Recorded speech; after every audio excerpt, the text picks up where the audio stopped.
everyone, and welcome to the very first episode of Public Opinion with me, Pamela Morton. Public Opinion is a current event debate show that gives people the opportunity to respond to some of the hottest topics in the news today. So this is how it works. Each participant that I call opinionators are given 2 minutes to respond to the public opinion question of the week. And then after that, the floor is open for debate and healthy conversation. So let's get it started. We're going to meet our participants for this week. And so we have Sharon. Sharon is a retired payroll administrator. And then we also have Yolanda. Yolanda is a CEO of a nonprofit. So let's just welcome them. I'm so very, very grateful to them as well for them being the first participants on the show this week. So let's get started and find out what the public opinion question is for this week. What do you think of each candidate's performance in the vice presidential debate? What were their strengths and what were their weaknesses? All right, I'm going to start with Sharon. You have 2 minutes. First and foremost, I think that the seriousness of the pandemic and the lack of our current leadership ability to effectively communicate, it seems like it overshadows every other issue that our nation is facing currently. So having said that, I think that the pandemic that Kamala, that was one of her issues, one of the strongest issues, and I just didn't hear anything else. I heard her issue. I think that she lived up to my expectations as far as her being confident and inviting. She was, personable and knowledgeable about the issue at hand. Her logic was good. Her reasoning was good. She was classy and tactful. Everything that I thought that she should have been, and that's what I was looking for. And it seems like she could perform under pressure because, she was able to answer questions in, efficient manner. Whereas Mike Pence, I don't know whether or not I can, I judge Mike Pence on who and what he represents. And I think that when it gets past like the economy, they don't hear anything else. They don't see anything else. I think that his demeanor and his personality, he's, quite defensive. I don't think that they want to take accountability to what's going on in our nation. They don't want to be responsible for anything. They don't think they cost anything. I think that he, or them, I should say, the administration, they don't work and perform well under pressure. There's quite a few attributes that being in that leadership arena should. All right, that is the end of your time. Okay. Very good. All right, now Yolanda, let's hear what you have to say about the debate last night and how everyone performed in their strengths and their weaknesses. And you have 2 minutes starting now. Okay, well, first of all, I normally don't watch the debate, but I'm glad I did yesterday. I had an opportunity to see Kamala Harris in a way in which I had not seen her previously. And what I mean by that is she stuck to her guns and she was direct and to the point.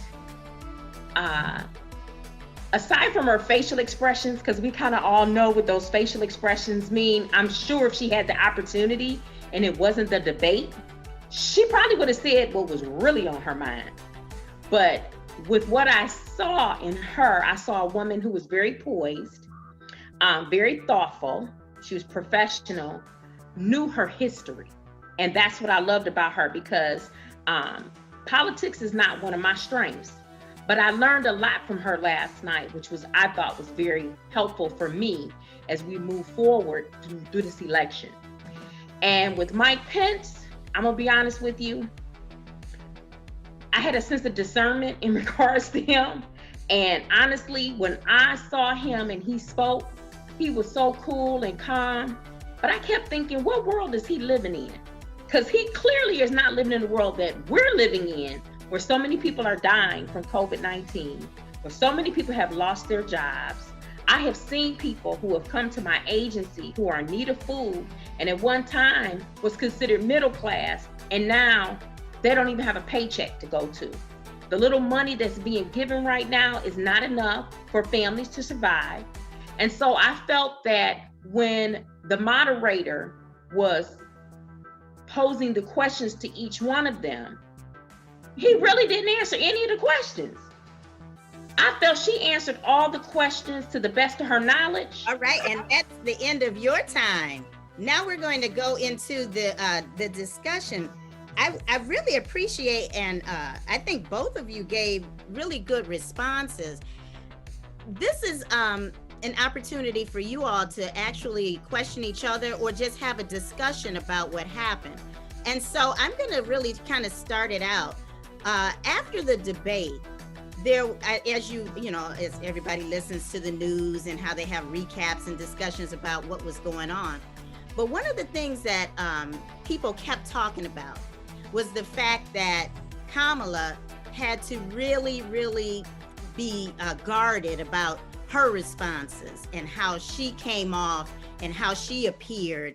And some people even mentioned things like angry Black woman, she couldn't get too upset. What do you all think about that response to strong women being accused of being angry, and the fine line that women, especially women of color, have to walk so that you can be strong but not come off like, oh, she's just an angry woman?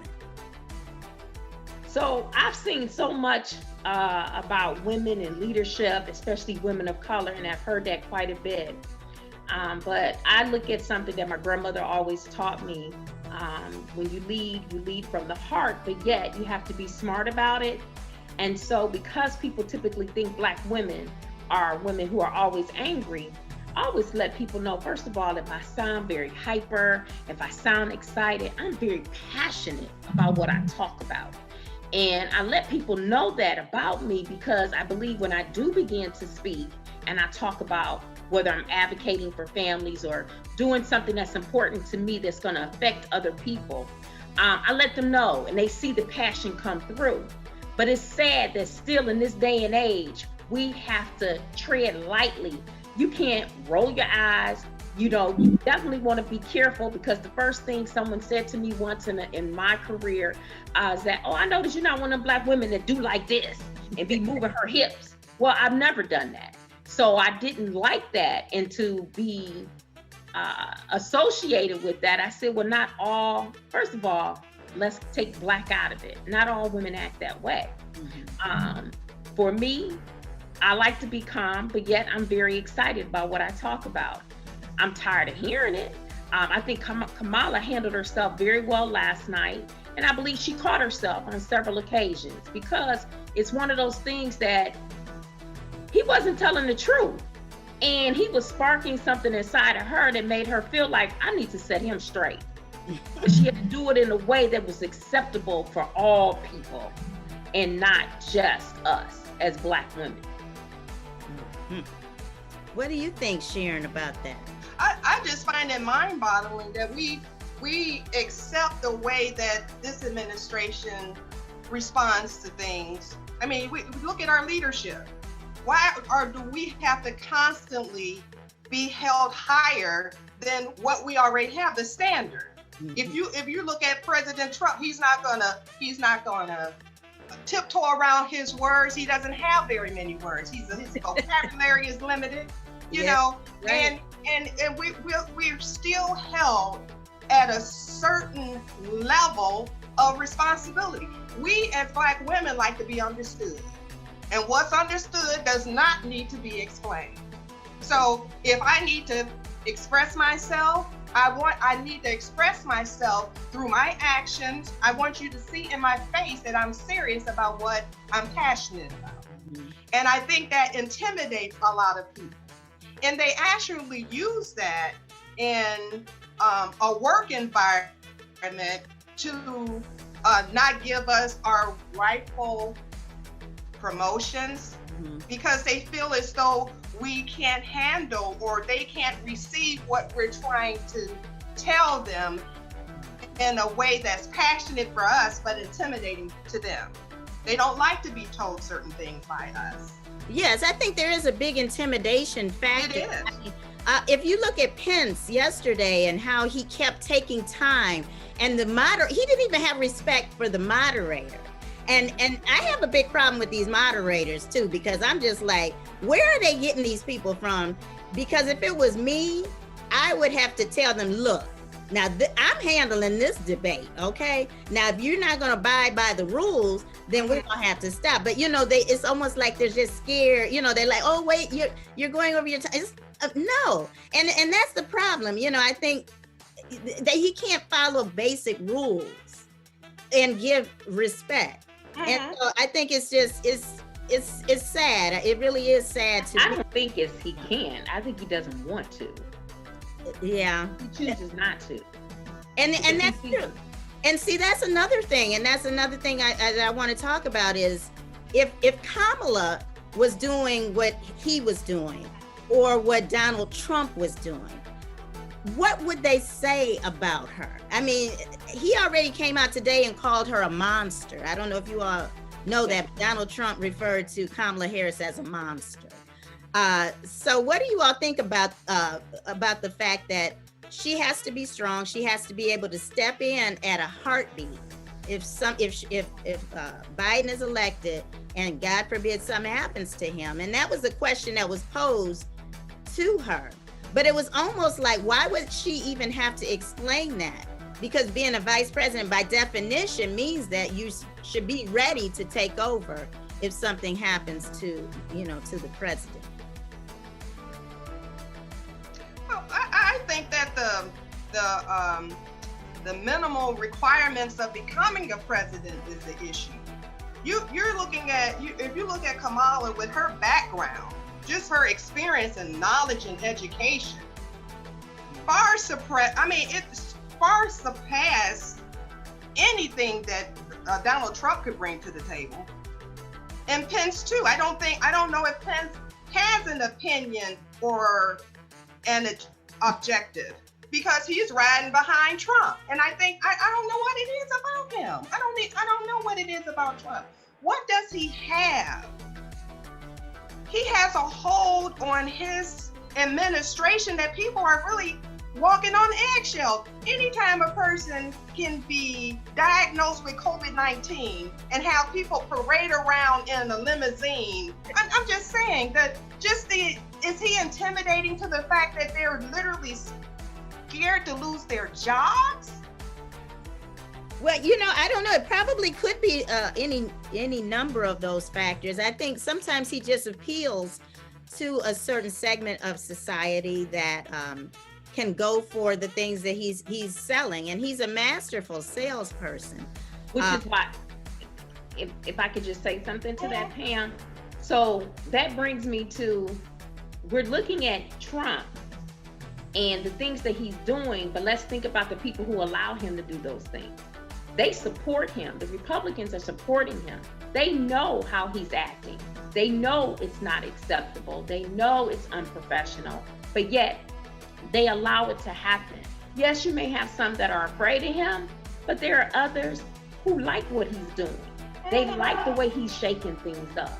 They like the fact that he was bold enough, and the person that he is mentally can step up and step out and do those things. Because a person like Mike Pence, I would not be surprised. Some of you think he's maybe very quiet and maybe mild-mannered, but I don't think so. Mm-hmm. I think he wants the president to do just what he's doing, and they support him in doing it because they have other agendas that they're trying to fulfill. While we're focused on this number 45 doing what he's doing, they're in the process of trying to put stuff in place and get stuff passed without any of us knowing about it, which has happened in the course of his 4 years in leadership. When we were focused on one big issue, so many other things passed through legislation, we had no idea.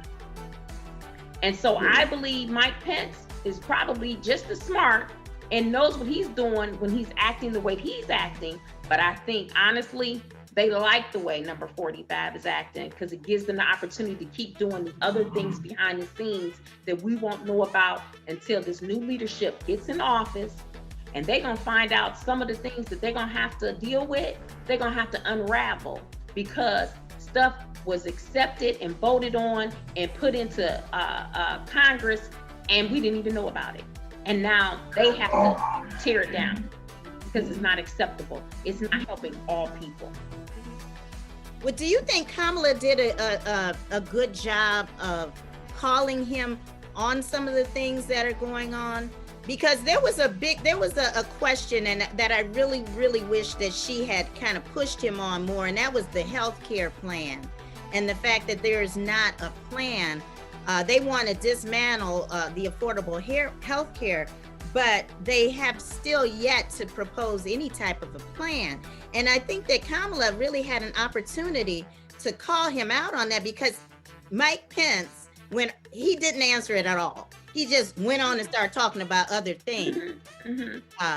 So what do you I think she did good when she said first of all, she was talking to the people, the American people. So when she looked dead at us, she was letting us know, hey, look at those who are about to turn 26. Remember, our elderly, our pre-existing conditions, diabetes. Watch out, because they're coming for you. Remember when she was saying all of that?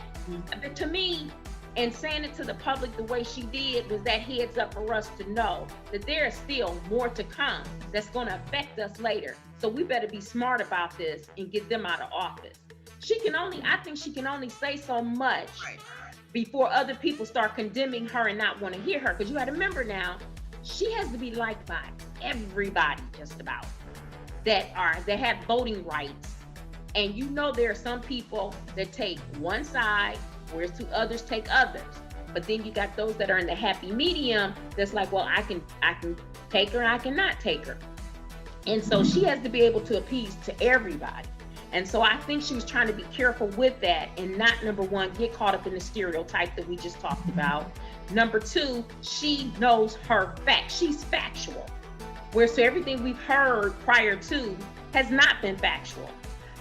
What did she say? I'm gonna listen to science. I'm not listening to number 45 when it comes to if there's a miracle drug that comes out and they say, hey, are you going to take it? No, if Dr. Fauci and everybody else that are medical doctors aren't saying it's okay, I'm not going to listen to him, because look what has happened.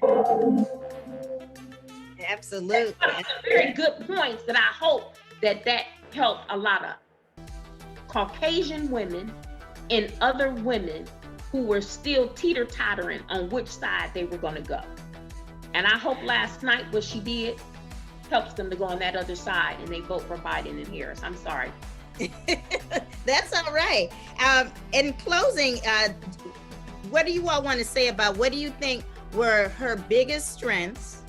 What do you think, if any, were her weaknesses?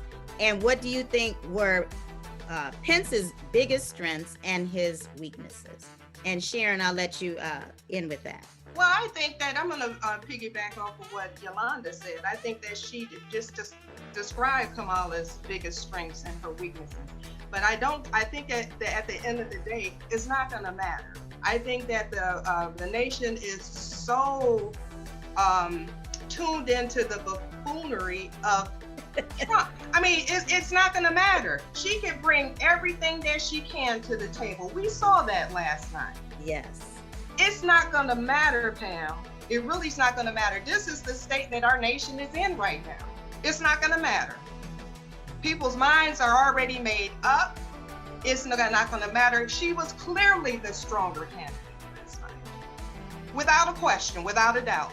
But it's not going to matter. All right. And Yolanda? Well, if I had to come up with some words, I would have to say she's a skilled debater. Mm-hmm. She knows her facts. She knows her history. And she can bring that to the table because she was able to correct him on some things that he did not even address. That was factual, that needed to be addressed.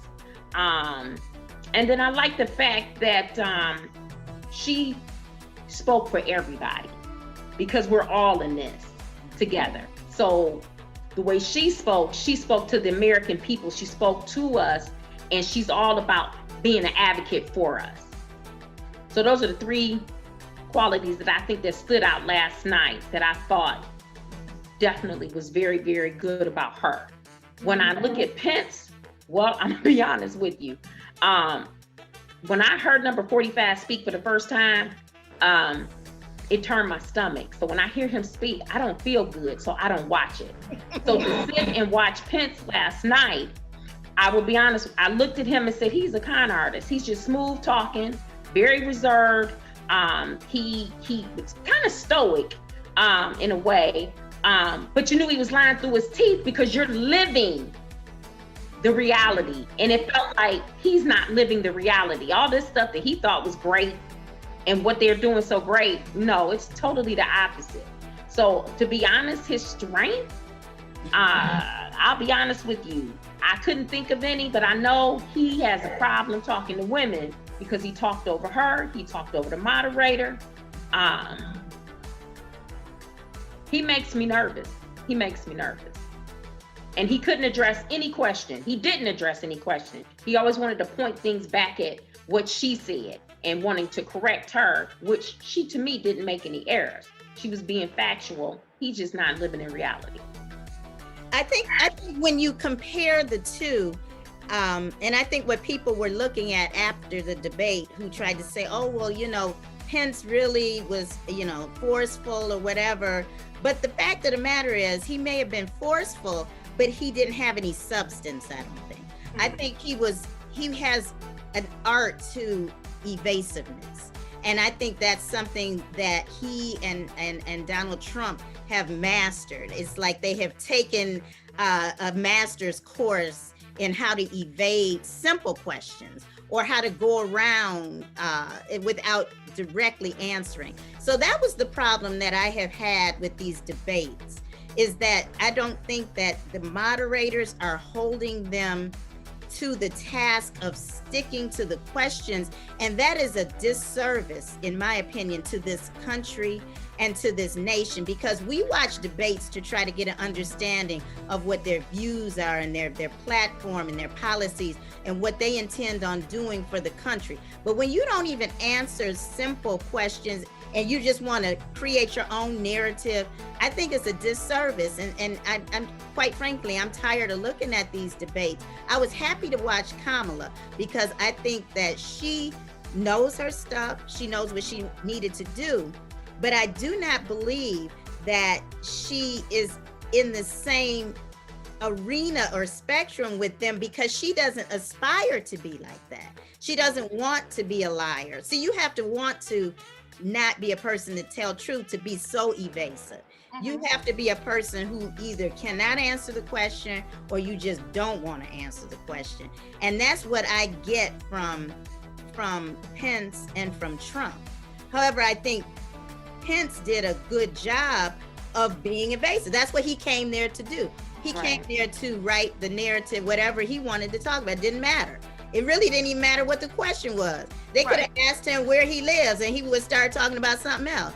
And so when you have people who don't even have any intention on really telling the truth, it's hard to debate against somebody like that. And it's not even really a debate, because as far as I'm concerned, a debate means that you try to defend your opinion on a particular subject.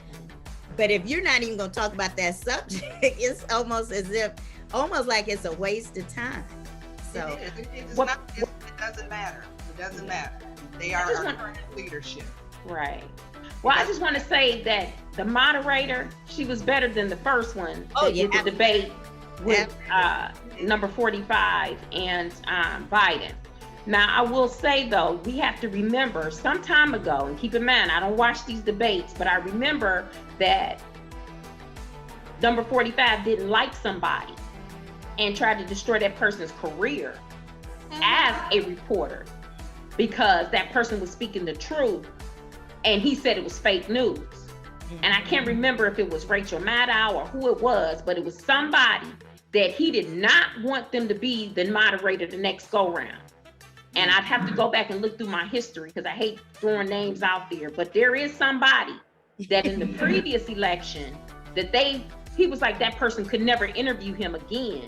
And then her career started going downhill because he started targeting her after that happened. So I'm gonna guess that's probably why some moderators struggle. Like, I think she did good yesterday, but she could have done better. But she could have been thinking about, I'm not gonna let this end my career, because then you're coming after me. And he's done that with a lot of people who either joked about him or sung about him or did a TikTok about him. He tried to destroy those people. So you do have people who are afraid. Yes, and maybe very well some of the reasons why a lot of the people around him and what I call the sycophants, people who just are with him because of something that they think that they could get from him, or a lot of people want to be around people that. A lot of people got rich since they've been in that position, been in their positions. Absolutely. Well, I have so much enjoyed the both of you all, and I'm so glad that we talked about that debate. And I'm very, very proud of Kamala Harris, not just because she's a woman of color, but because she's a strong woman, and she comes off as somebody who really knows her stuff. And I think, and I would not be afraid at all to have her be the president of the United States, but I'm looking forward to her being the vice president. And so we just have to do what we have to do. We have to vote. We had to get out there and encourage people to vote. And we had to just keep on keeping on. But thank you all so much. I really thank you all so much. And I am looking forward to the next episode of Public Opinion. And I can't wait to see what that opinion question will be. But thanks again, Sharon. And thank you, Yolanda, so very, very much. Well, that concludes this week's episode of Public Opinion with me, Pam Morton. What did we learn today? We learned that Kamala Harris is a very strong Black woman who is ready and willing and able to step into the position of vice president and even president if necessary. Did I wish that she pushed Pence a little bit more? Yes. However, she always has to be mindful that she has to walk that fine line of being strong and being accused of being an angry Black woman. What did we learn about Mike Pence? We learned that he is masterful at the art of evasion, and that while he may not be as bombastic as Donald Trump, he is still just as dangerous to the very foundation and democracy upon which this country was built. Until next week, on another episode of Public Opinion, I will see you later, because everyone is entitled to their own opinion.